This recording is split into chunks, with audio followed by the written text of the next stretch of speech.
오늘은 사순 제2주일입니다. 오늘의 독서와 복음이 우리에게 주시는 메시지를 살펴보겠습니다. 첫째로 오늘 제1독서는 아브라함의 순종으로 세상의 모든 민족들이 아브라함 후손을 통하여 복을 받게 될 것을 예고하고 있습니다. 하느님께서 아브라함을 시험하시려고 아브라함아 하고 부르시자 그가 예 여기 있습니다 하고 대답하였다. 그분께서 말씀하셨다.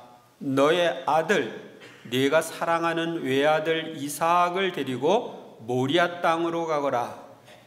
그곳 내가 너에게 일러주는 산에서 그를 나에게 번제물로 바쳐라.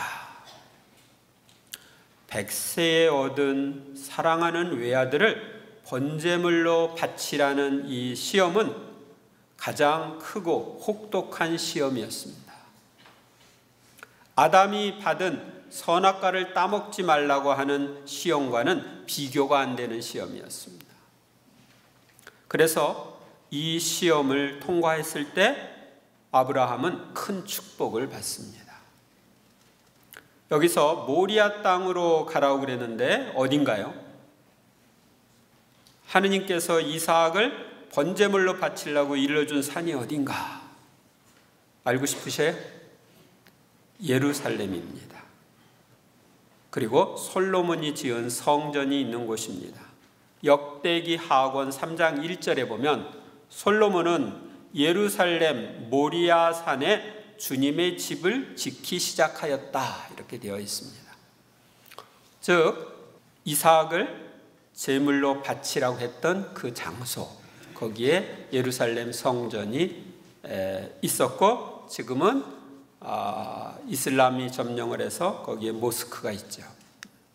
그들이 하느님께서 아브라함에게 말씀하신 곳에 다다르자 아브라함은 그곳에 제단을 쌓고 장작을 얹어 놓았다. 아브라함이 손을 뻗쳐 칼을 잡고 자기 아들을 죽이려 하였다.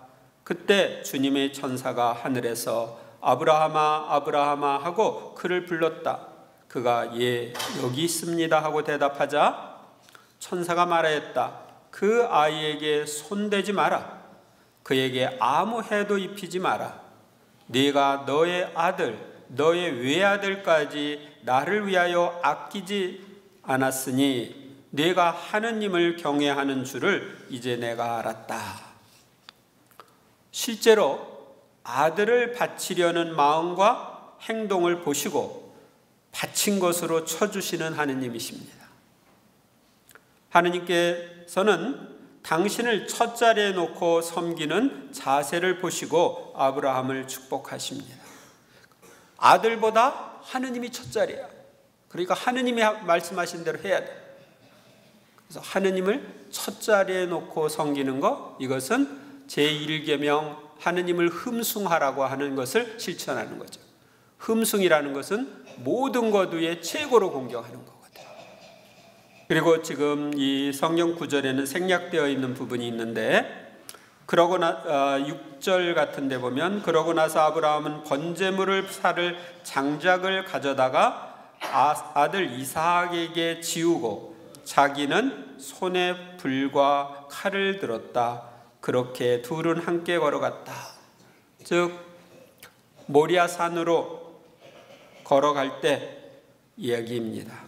여기서 아브라함은 앞으로 외아들을 인류 구원을 위한 희생 제물로 내어주실 하느님을, 이삭은 십자나무를 지고 가실 예수님을 미리 보여준 것입니다. 그리고 예수님도 예루살렘 지역에서 희생 제물이 되셨죠. 하느님은 당신을 첫 자리에 놓고 섬기는 아브라함에게 이렇게 축복하십니다.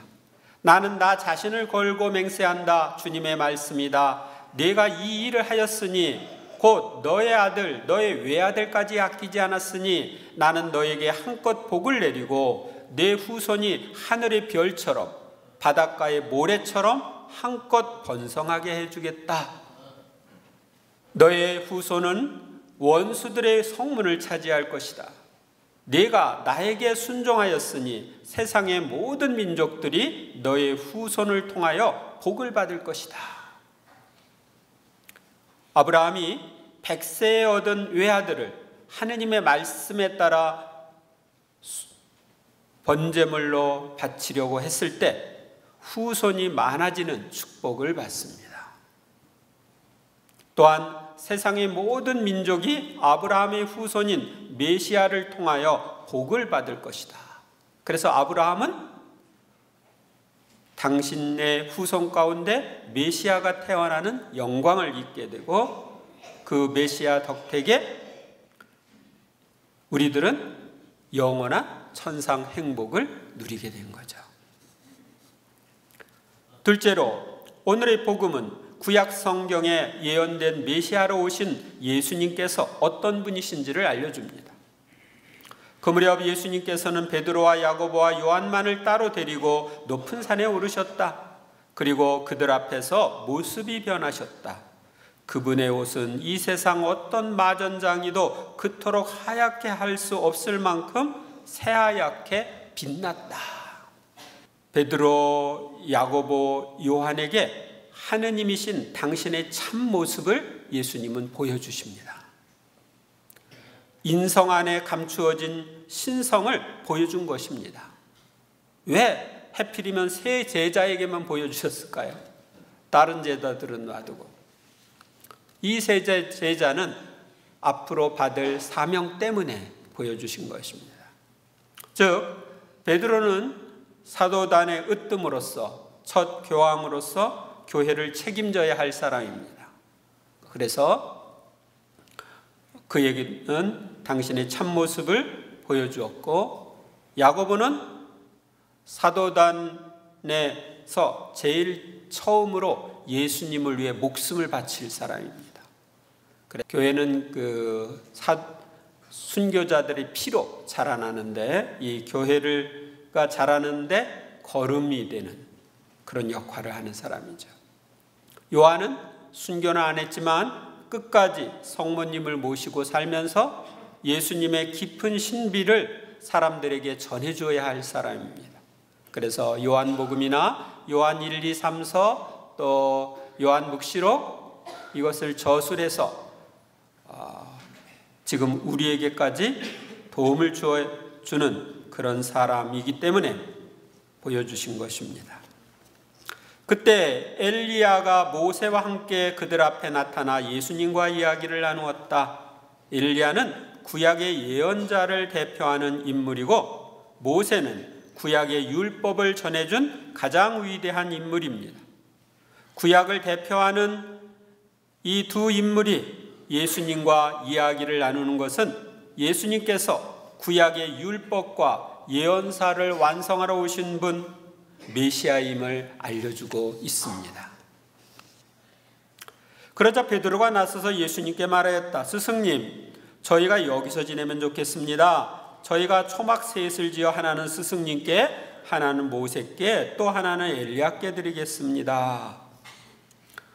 여기서 초막을 지어서 주겠다, 이 뜻은 예수님의 거룩한 변모가 초막절이라고 하는 절기에 있었음을 알려줍니다. 이 초막절은 이스라엘 백성이 이집트 노예살이에서 해방되어 가나안 복지로 오는 동안 광야 생활을 할 때 집다운 집도 제대로 못 짓고 살았죠.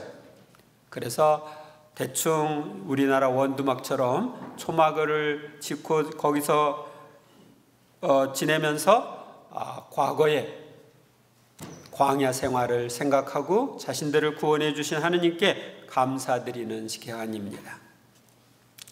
그때 구름이 일더니 구름이 일어 그들을 덮더니 그 구름 속에서 이는 내가 사랑하는 아들이니 너희는 그의 말을 들어라 하는 소리가 났다. 예수님께서 성부께서 사랑하시는 아들이다. 또 메시아이신 예수님의 말씀을 우리는 들어야 된다. 즉 그 말씀대로 살아야 한다 하는 것을 보여주는 것입니다. 그들이 산에서 내려올 때 예수님께서는 그들에게 사람의 아들이 죽은 이들 가운데서 다시 살아날 때까지 지금 본 것을 아무에게도 말하지 말라고 분부하셨다. 왜 그랬을까요?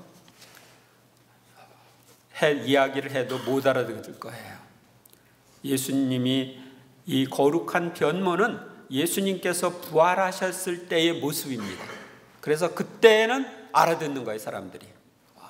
그래서 그때 이제 제자들에게 보여주었던, 새 제자에게 보여주었던 것을 다른 사람들에게도 이야기하고 이렇게 성경에 기록해 놓은 것입니다.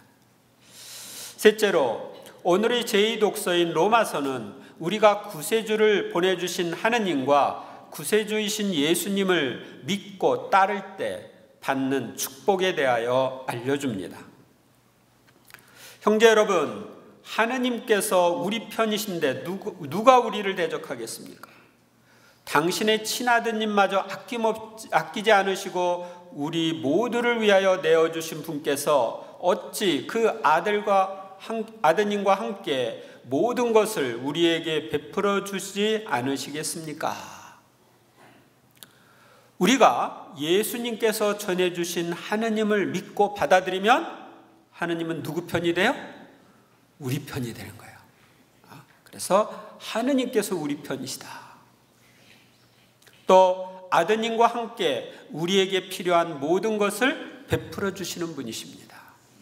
왜? 우리의 아버지이시니까. 그래서 우리는 세상을 살 때 두려워할 필요가 없는 것입니다. 두려워하는 것은 하느님을 아빠 아버지로 믿고 받아들이지 못하기 때문입니다. 하느님께 선택된 이들을 누가 고발할 수 있겠습니까? 그들을 의롭게 해주시는 분은 하느님이십니다. 누가 그들을 단죄하게 할 수 있겠습니까? 돌아가셨다가 참으로 살아나신 분, 또 하느님의 오른편에 앉아 계신 분, 그리고 우리를 위하여 간구해 주시는 분이 바로 그리스도 예수님이십니다. 우리를 선택하신 하느님과 예수님을 믿고 받아들이면 하느님은 우리의 죄를 용서해 주시고 우리를 의롭게 해 주시는 분이십니다. 우리가 믿고 따르는 메시아는 우리를 위해 돌아가셨다가 참으로 살아나셨고 승천하셔서 하느님의 오른편에 앉아 계신 분입니다. 뿐만 아니라 우리를 위해서 하늘에서 하느님 아버지께 간구해 주시는 분이십니다. 따라서 우리는 단죄받아 지옥에 가지 않고 모두 구원되어 영원한 생명을 얻는 축복을 받을 수 있습니다. 예수님과 하느님을 믿고 받아들일 때 주어지는 축복입니다.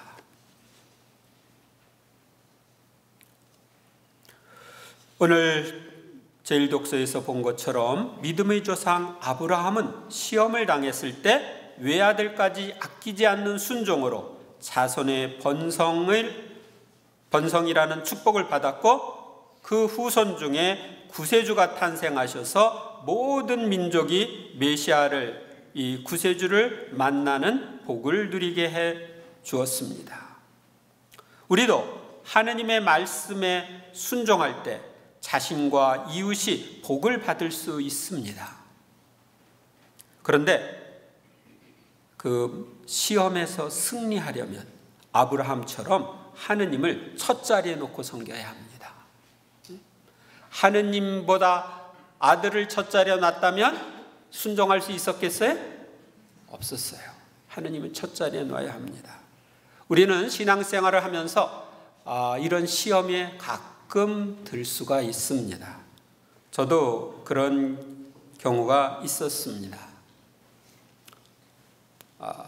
제가 옛날에 저희 매일 미사 참여를 하고 성당에 열심히 다녔는데 저 혼자 다니니까 집에서는 너는 성당에 미쳤다 그랬어요. 이해가 돼요. 매일 미사를 가고 공부보다는 미사 참여를 더 좋아하니까. 그런데 그때 저는 18인의 개종실기, 프로테스탄트 연막을 헤치고 또 여러 가지 그 책들을 보면서 천주교 신앙이 아주 소중하다는 것을 알게 되었고, 이 세상 어떤 것을 주어도 내 신앙을 바꾸지 않겠다 하는 마음을 갖고 있었습니다. 그래서 저희 아버지께서 이제 가족들을 불러놓고 저에게 이야기하기를, 이제 성당 그만 다니고 대학교 들어간 다음에 다녀라. 대학교 들어간 다음에 다녀라. 그랬습니다. 그때 아버지의 입장을 이해는 하지만 제가 거기에 따를 수가 없었어요. 그래서 아버지, 제가 학업을 그만두고 구두 닦기를 하면서 가족을 부양하라고 하더라도, 옛날엔 구두 닦기들이 있었어요. 지금은 없는데 그렇게 하더라도 제가 하겠습니다. 그런데 성당에 다니지 말라는 말만은 못 듣겠습니다 하고 선언을 했습니다. 그때 아버지가 한 대 올려 쳤어요. 제가 살짝 피했죠. 근데 저는 아버지랑 어머니한테 생활하면서 한 대도 맞고 자란 적이 없어요. 한 대도 안 맞았는데 그때 최초로 살짝 맞았어요. 그런데 그렇게 신앙을 지켰기 때문에 지금이 제가 있는 거예요. 그때 내가 아버지 말씀대로 예 알았어요 그러고서 대학교 들어간 다음에 다니죠, 그렇게 하고 신앙을 그만뒀다면 지금이 제가 없을 수도 있습니다. 그러니까 하느님이 첫 자리를 차지할 때 우리는 그런 어려움을 극복할 수가 있는 거예요. 다른 것은 못하더라도 신앙은 버릴 수 없다. 그것이 바로 순교자들의 삶이었습니다. 그때 이 나라에서 순교한 복자들, 79의 복자전이나 이런 복자전들을 보면서도 그들이 신앙을 첫 자리에 놓고 살았던 것을 보고 제가 그렇게 할 수 있었습니다. 구약에 예언된 메시아는 구약을 완성하러 오신 분이고 하느님께서 사랑하시는 아들이십니다. 우리는 메시아이신 예수님의 말씀을 받아들여야 합니다. 그래야 아브라함에게 모든 민족이 너의 후손을 통하여 복을 받을 것이라는 예언이 나에게도 이루어집니다. 하느님과 예수님을 믿고 받아들이면 하느님은 우리 편이 되시고 아드님과 함께 모든 것을 베풀어 주십니다. 하느님은 메시아이신 예수 그리스도를 통하여 나를 선택하시고 의롭게 해주시는 분이십니다. 그리고 결국은 그 메시아이신 예수님을 통하여 내가 천상 복락을 누리게 해주시는 분이십니다. 이 세상의 모든 것들은 사라져 갑니다. 하느님과 친밀한 사귐을 나누는 것, 천상에서 영원한 행복을 누리는 것, 그것만 남을 겁니다. 이번 한 주간 동안 사시면서 나는 그동안에 크고 작은 시험을 받았을 때 어떻게 대처했는가? 아브라함처럼 네 하고 순명을 했는가? 살펴보시고, 나를 사랑하셔서 이 땅에 사람이 되어 오신 하느님, 예수님이 나를 위해서 고난을 받으시고 십자가에 못 박혀 돌아가셨는데 그분의 그 사랑을 내가 얼마나 느끼고 있는가 한번 살펴보세요. 그리고 그분의 사랑을 묵상하면서 감사와 찬미를 드리세요. 그리고 예수님이 우리에게 알려주신 하느님 아빠 아버지, 또 예수님을 내 삶 안에 주인으로 받아들이고 그분을 늘 첫자리에 놓고 섬기는 생활을 여러분 모두가 하시길 바랍니다.